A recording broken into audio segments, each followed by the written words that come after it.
આગામી 5 દિવસ માટે વાતાવરણ સૂકું રહેવાની આગાહી કરવામાં આવી છે અને ફરી એકવાર કમોસમી વરસાદની પણ આગાહી છે। 19મી અને 20મી એપ્રિલે સામાન્યથી મધ્યમ વરસાદની આગાહી। અમરેલી, ભાવનગર, સાબરકાંઠા, અરવલ્લી, દાહોદ અને મહીસાગરમાં વરસાદની આગાહી। ચાલુ વર્ષે દેશભરમાં ચોમાસું રહી શકે છે નબળું। ભારતીય હવામાન વિભાગની આગાહી। જૂનથી સપ્ટેમ્બર દરમિયાન દેશમાં નબળું ચોમાસું રહેશે। સરેરાશમાં માત્ર 92% વરસાદ પડવાની શક્યતા। સામાન્યથી પણ ઓછો વરસાદ વરસવાની આગાહી। રાજ્યમાં ફરી એકવાર માવઠાની આગાહી। હવામાન નિષ્ણાત અંબાલાલ પટેલે કરી આગાહી। 22 એપ્રિલ આસપાસ માવઠું પડવાની આગાહી। પવન સાથે કમોસમી વરસાદની શક્યતા। રાજ્યમાં આગામી 6 દિવસ ગરમીનું યલો એલર્ટ। હવામાન વિભાગે કરી ગરમીની આગાહી। વેસ્ટર્ન ડિસ્ટર્બન્સની અસર ઓછી થતાં વધ્યું ગરમીનું જોર। અમદાવાદનું તાપમાન 43 ડિગ્રી થવાની શક્યતા। આવતીકાલે ઉમેદવારી ફોર્મ પરત ખેંચવાનો અંતિમ દિવસ। ઉમેદવાર અંતિમ સમયે ફોર્મ પરત ના ખેંચે તે માટે કોંગ્રેસનું એક્શન। રાજકોટમાં, સુરતમાં કોંગ્રેસના ઉમેદવારોને અજ્ઞાત સ્થળે લઈ જવાયા। જૂના જોગીઓ સિવાયના ઉમેદવારોને અજાણ્યા સ્થળે લઈ જવાયા। કેટલાક ઉમેદવાર ભાજપના સંપર્કમાં હોવાની ચર્ચા। મોરબીમાં કોંગ્રેસના ઉમેદવારને અજ્ઞાત સ્થળે લઈ જવાયા છે। મહાનગરપાલિકાના 3 ઉમેદવારોને અજ્ઞાત સ્થળે લઈ જવામાં આવ્યા। આવતીકાલે ફોર્મ પરત ખેંચવાની પ્રક્રિયાઓ પૂરી થયા બાદ ઉમેદવારોને પરત બોલાવાશે। ખેડાની નડિયાદ મહાનગરપાલિકાની ચૂંટણીમાં કોંગ્રેસના 25 ઉમેદવારોને રાતોરાત અજ્ઞાત સ્થળે ખસેડાયા। ફોર્મ પાછા ખેંચવા દબાણ કરાય તેવી આશંકાએ ઉમેદવારોને સુરક્ષિત સ્થળે ખસેડાયા। ઉમેદવારોને તોડજોડથી બચાવવા માટે કોંગ્રેસની મોટી રણનીતિ।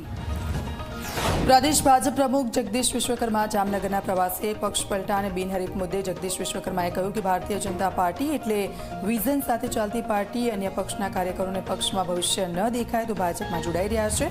300થી વધુ બેઠકો પર ભાજપને મળી છે જીત। સુરતમાં કોંગ્રેસ ઉમેદવારો મુદ્દે ભાજપના પ્રહાર। કહ્યું કે કોંગ્રેસને પોતાના ઉમેદવારો પર વિશ્વાસ નથી। કોંગ્રેસ હારનો સામનો કરી રહી છે। સુરત કોંગ્રેસ મુક્ત શહેર બનવા જઈ રહ્યું હોવાનું નિવેદન। રાજકોટમાં કોંગ્રેસ ઉમેદવારોને અજ્ઞાત સ્થળે લઈ જવા મામલે કોંગ્રેસના ઉમેદવાર અને મહિલા અગ્રણી ગાયત્રી બા વાઘેલાનું નિવેદન। કહ્યું કે 4 થી 5 કોંગ્રેસ ઉમેદવારોને ભાજપ તરફથી ધમકીના ફોન આવ્યા છે। નવા ઉમેદવારોને ફોર્મ પરત ખેંચી લેવા માટે ધમકી મળી રહી છે। બનાસકાંઠાના સાંસદ ગેનીબેન ઠાકોરે કર્યા શાબ્દિક પ્રહાર। કહ્યું કે ભાભર તાલુકાની મીઠા સીટ પર ઉમેદવારોનું ફોર્મ ખોટી રીતે રદ થયું। કહ્યું કે પૂરતા દસ્તાવેજ હોવા છતાં ફોર્મ રદ કરી નાખ્યું। અન્ય કેસમાં ઉમેદવારોનું ફોર્મ માન્ય રખાતા ભેદભાવના આરોપ। સુરત મહાનગરપાલિકાની ચૂંટણી પહેલા આપના મહિલા મોરચાના પ્રમુખ નીતાબેન પટેલનું રાજીનામું। પ્રદેશ આપ પ્રમુખ ઈસુદાન ગઢવીના નામે પત્ર લખી રાજીનામું આપ્યું। આમ આદમી પાર્ટી કાર્યકર્તાઓ સાથે અન્યાય કરતી હોવાનો પણ આરોપ। ડાંગ જિલ્લા કોંગ્રેસ પ્રભારી રાજેશ ગામિત સામે આરોપ લાગ્યા છે। વઘઈ અને તાલુકા કોંગ્રેસ સમિતિના પ્રમુખોના રાજીનામા। ઘનશ્યામ ભોઈ અને ગુલાબભાઈએ રાજીનામું આપ્યું છે, જેનો પત્ર વાયરલ થયો છે। 25 વર્ષથી પક્ષ સાથે જોડાયેલા હોવા છતાં ટિકિટ ન મળ્યાનો ઉલ્લેખ। ટિકિટ માટે રૂપિયાની માંગ કરાયાનો દાવો।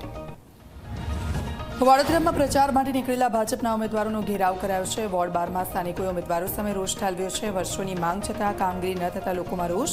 ગટરનું કામ નહીં થયું હોવાથી લોકોએ વિરોધ કર્યો। વડોદરામાં પાદરાનગર નાગરિક બેંકની ચૂંટણીમાં ભાજપનો વિજય। ભાજપ પ્રેરિત પેનલના 14 ઉમેદવારોનો વિજય થયો। મોડી રાત્રે આતશબાજી સાથે ઉજવણી। ધારાસભ્ય ભાજપ નેતાઓએ ઉમેદવારોને આપી શુભેચ્છા।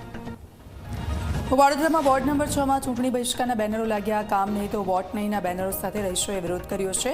સુમેર ડુપ્લેક્સના રહીશોએ ચૂંટણીનો બહિષ્કાર કર્યો છે। પાયાની મુખ્ય સુવિધાઓ આપવામાં કોર્પોરેટરો નિષ્ફળ નીવડતા હોવાનો પણ આરોપ। નવસારી જિલ્લામાં ચૂંટણી પહેલા અમુક સીટ પર ભાજપની બિનહરીફ જીત થઈ ગઈ। કોંગ્રેસે પ્રહાર કર્યા। કોંગ્રેસના પ્રહાર સામે ભાજપે આપ્યો વળતો જવાબ। કહ્યું કે કોંગ્રેસના નેતાઓ પર જનતાને વિશ્વાસ નથી। કોંગ્રેસે પોતાના ઉમેદવારો પર જ વિશ્વાસ નથી। રાજકોટ સુરત બાદ કલોલમાં ઉમેદવાર બચાવ અભિયાન શરૂ થયું છે। પોતાના ઉમેદવારોને બચાવવા માટે કલોલ કોંગ્રેસ મેદાનમાં છે। 20થી વધુ કોંગ્રેસ ઉમેદવારોને અજ્ઞાત સ્થળે લઈ જવાયા। કલોલ નગરપાલિકાની 4 બેઠક પર ભાજપના બિનહરીફ જીત થઈ। વડોદરા કોર્પોરેશનની ચૂંટણી પહેલા કોંગ્રેસ ઉમેદવારોમાં ડખ્ખા। અપક્ષ ઉમેદવાર સાથે વોર્ડ નંબર 1ના કોંગ્રેસના 2 ઉમેદવારો જોવા મળ્યા। ઉમેદવારો પ્રચાર કરતા પણ જોવા મળ્યા। કોંગ્રેસ ઉમેદવાર સોના દેસાઈ અને પુષ્પા વાઘેલાએ પેનલ તોડી। અપક્ષ ઉમેદવાર હરીશ પટેલ સાથે પ્રચાર કરતા નજરે પડ્યા। રાજકોટ મહાનગરપાલિકાના કોંગ્રેસના ઉમેદવારોને અજ્ઞાત સ્થળે લઈ જવાનો મામલો। રાજકોટ શહેર કોંગ્રેસના પ્રમુખના નિવેદન બાદ રાજકારણ ગરમાયું। શહેર ભાજપ પ્રમુખ માધવ દવેનું નિવેદન। કહ્યું કે કોંગ્રેસ પોતાના ઉમેદવારો કે કાર્યકર્તાઓને સાચવી શકતું નથી। ભાજપના મુખ્ય પ્રવક્તા ડોક્ટર અનિલ પટેલે કોંગ્રેસ પર કર્યા આકરા પ્રહાર। કોંગ્રેસે પહેલા ઉમેદવાર શોધો અભિયાન ચલાવ્યું અને પછી કોંગ્રેસ ઉમેદવાર સંતાડો અભિયાન ચલાવી રહી છે।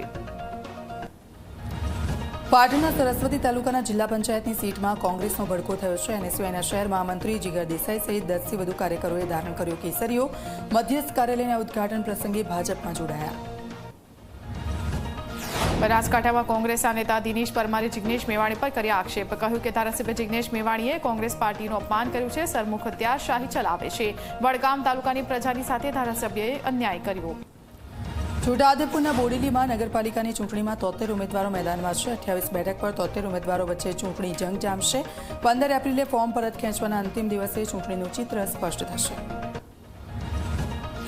વલસાડ તાલુકા પંચાયતની વાસણ બેઠકના આપના ઉમેદવાર ગાયબ થવાનો મામલો. આપના ઉમેદવાર ભીખુ પટેલ સામે આવ્યા. પાર્ટીના અગ્રણી પર ગંભીર આરોપો કર્યા. ફોર્મ પરત ખેંચવાની કરી જાહેરાત.